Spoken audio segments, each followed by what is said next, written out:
कि यदि इनकी इन सब बातों में रत्ती भर भी सच्चाई होती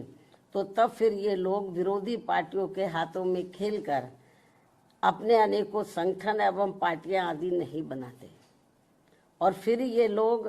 सीधे बीएसपी से ही जुड़कर अपनी बहुजन हिताय व बहुजन सुखाय की पार्टी को ही मजबूत करते।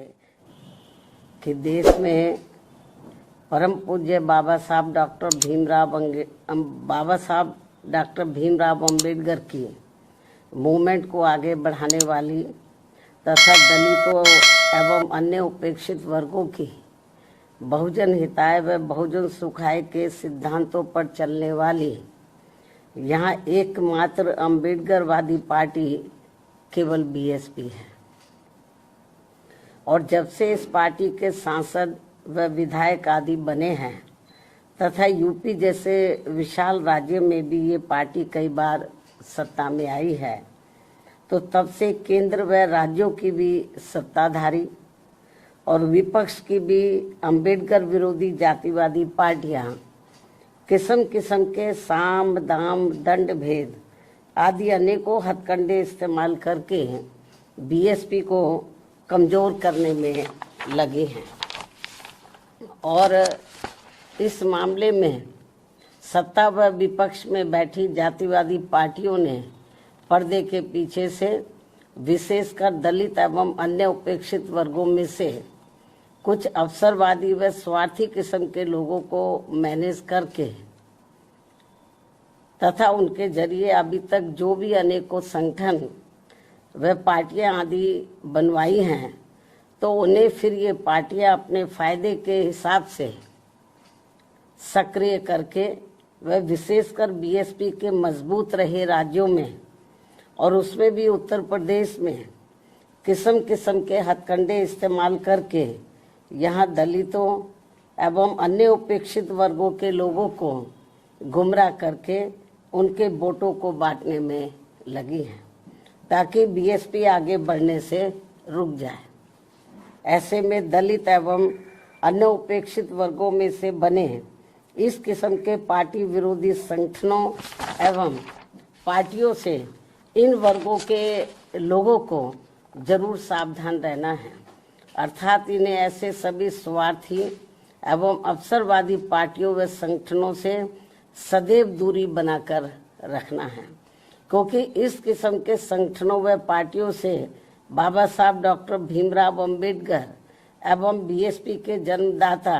व संस्थापक मान्यवर श्री कांशीराम जी की बहुजन हिताय व बहुजन सुखाय की मूवमेंट से कुछ भी लेना देना नहीं है, जबकि वास्तव में इनकी मूवमेंट को आगे बढ़ाने के लिए बीएसपी पूरे जी जान से लगी हुई है, जिसे आगे बढ़ते एवं मजबूत होते हुए देखकर अब पूरे देश में व खासकर यूपी में यहाँ सत्ता एवं विपक्ष की सभी जातिवादी पार्टियां बहुत ज़्यादा दुखी व चिंतित भी हैं। और अब पिछले कुछ समय से जब से बीएसपी फिर से मजबूत होनी शुरू हुई है, तो तब से अब यह सभी विरोधी पार्टियां विशेषकर दलित वर्ग से जुड़े अवसरवादी व स्वार्थी किस्म के संगठनों व पार्टियों आदि को विभिन्न स्तर पर इस्तेमाल करके तथा उनके जरिए आए दिन किस्म किस्म के कार्यक्रम आदि करवा के यहाँ दलितों एवं अन्य उपेक्षित वर्गों के लोगों को गुमराह करने में लगी है तथा उनकी ताकत को भी बांटने व कमजोर करने में लगी हुई है, जिनके बहकावे में इन वर्गों के लोगों को बिल्कुल भी नहीं आना है। और इसके लिए अब ये अवसरवादी व स्वार्थी किस्म के बने संगठन एवं पार्टियां यहाँ जातिवादी पार्टियों के हाथों में खेलकर तथा एक सोची समझी रणनीति के तहत बीएसपी के भोले भाले लोगों को अपने इन संगठनों व पार्टियों आदि से जोड़ने के लिए अब अपने कार्यक्रमों में व बैठकों आदि में मान्यवर श्री कांशीराम जी का व मेरा खुद का भी नाम लेकर ये कहते घूम रहे हैं कि हम तो इनके मिशन को ही आगे बढ़ाने में लगे हैं और इसके लिए हम बहन जी का भी काफ़ी सम्मान करते हैं। साथ ही ये भी कहते हैं कि बाबा साहब डॉक्टर भीमराव अंबेडकर के जिस अधूरे पड़े कारवां को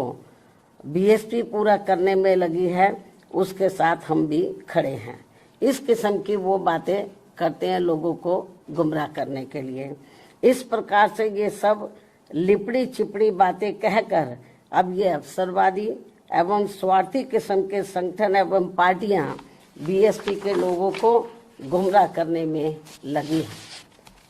तथा इस पार्टी को कमजोर करने में लगी हैं। जबकि इस मामले में हमारी पार्टी का ये कहना है कि यदि इनकी इन सब बातों में रत्ती भर भी सच्चाई होती तो तब फिर ये लोग विरोधी पार्टियों के हाथों में खेलकर अपने अनेकों संगठन एवं पार्टियां आदि नहीं बनाते और फिर ये लोग सीधे बीएसपी से ही जुड़कर अपनी बहुजन हिताय व बहुजन सुखाय की पार्टी को ही मजबूत करते। लेकिन ऐसा ना करके ये लोग एक सोची समझी रणनीति के तहत इस किस्म की बातें कहकर हमारे बीएसपी से जुड़े भोले भाले दलितों एवं अन्य उपेक्षित वर्गों के लोगों को गुमराह करने में लगे हैं। इस किस्म की बातें कहकर बीएसपी को आगे बढ़ने से रोकने में लगे हैं, जिनसे इन वर्गों के लोगों को हमेशा सचेत रहना है ताकि यहाँ जातिवादी पार्टियां इनके जरिए बीएसपी को कमजोर व खत्म करने के अपने इस मकसद में कामयाब ना हो सके। इतना ही नहीं बल्कि अब ये विरोधी पार्टियां इनसे अनेकों और भी हथकंडे इस्तेमाल करवा सकती हैं ताकि फिर देश में बीएसपी का अस्तित्व ही ना के बराबर रह जाए। इसके साथ ही अब तो ये जातिवादी पार्टियां अपने राजनीतिक लाभ के लिए इन स्वार्थी व अवसरवादी संगठनों एवं पार्टियों को जिंदा रखने के लिए चुनाव में अपने वोट भी ट्रांसफर करा के इनके अब एक आधी एमपी व एमएलए भी जितवा कर भेज रही है। इतना ही नहीं बल्कि ईवीएम में भी धांधली करा के अब बीएसपी के उम्मीदवारों को जीतने भी नहीं दे रही हैं ताकि दलित एवं अन्य उपेक्षित वर्गों के लोगों का बीएसपी से मोह भंग हो जाए। हालांकि ईवीएम में धांधली को लेकर अब विपक्ष की पार्टियां भी काफी कुछ बोल रही हैं। ऐसे में अब हमारी पार्टी सहित अधिकांश विपक्ष की पार्टियां भी यही चाहती हैं कि देश में सभी छोटे बड़े चुनाव पूर्व की तरह ही बैलेट पेपर के जरिए होने चाहिए, जो वर्तमान सरकार के रहते तो संभव नहीं हो सकता। लेकिन उम्मीद है कि सत्ता परिवर्तन होने के बाद ये सब संभव हो जाए। इसलिए ऐसी संभावना के चलते अभी अपनी पार्टी के लोगों को भी कतई निराश नहीं होना है, बल्कि इनको अपनी पार्टी को हर स्तर पर मजबूत बनाते रहना बहुत जरूरी है, क्योंकि देश में वर्तमान में चल रहे राजनीतिक हालातों में ये ईवीएम वाला सिस्टम कभी भी बदल सकता है और फिर यहाँ बैलेट पेपर से ही देश में हर चुनाव होंगे और ऐसा हो जाने पर फिर बीएसपी के भी अच्छे दिन पुनः वापस लौट आएंगे। इस उम्मीद के साथ ही पार्टी के लोगों को यहाँ जातिवादी पार्टियों के इशारों पर बने ऐसे सभी अवसरवादी एवं स्वार्थी किस्म के संगठनों एवं पार्टियों आदि के हथकंडों से सावधानी बरतते रहना बहुत जरूरी है।